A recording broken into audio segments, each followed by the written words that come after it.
Hello everyone, welcome back to another video.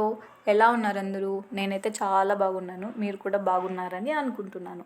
ఈ వీడియోలో సింపుల్గా చికెన్ కర్రీ ఎలా చేసుకోవాలో చూద్దాం. సారీ మా ఆయన చేస్తాడు, మనం చూసి నేర్చుకుందాం రండి. ఫస్ట్ చికెన్ బాగా కడగాలి, తర్వాత చికెన్ని మ్యారినేట్ చేసుకోవాలి. సో దానికోసం చికెన్లోకి పసుపు, ఉప్పు, కారం, చికెన్ మసాలా అండ్ ఆయిల్ వేసుకొని బాగా కలుపుకోవాలి. తర్వాత పెరుగు కూడా వేసి మిక్స్ చేయాలన్నమాట. లాస్ట్లో లెమన్ కూడా పిండేసుకోవాలి.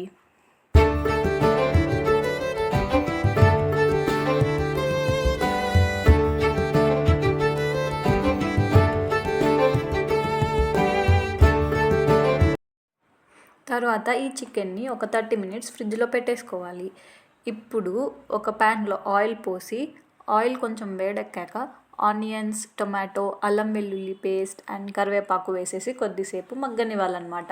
ఈ అల్లం వెల్లుల్లి పేస్ట్ మేము ఇంట్లోనే తయారు చేసుకుంటాము. ఈ ప్యాకెట్ జింజర్ గార్లిక్ పేస్ట్ మేము యూస్ చేయము. మా అత్త మాకు ఇంట్లోనే తయారు చేసి ఇస్తుందన్నమాట.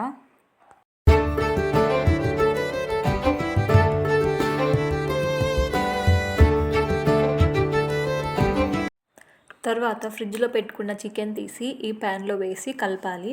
తర్వాత వాటర్ వేసుకోవాలి. చికెన్ ఉడకడానికి కొంచెం టైమే పడుతుందిలేండి చికెన్ ఉడకడానికి.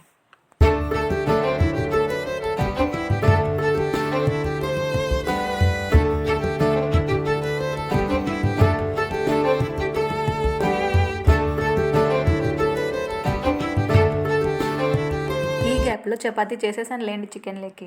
Here is chicken curry with chapati. Thank you for watching. Subscribe to my channel.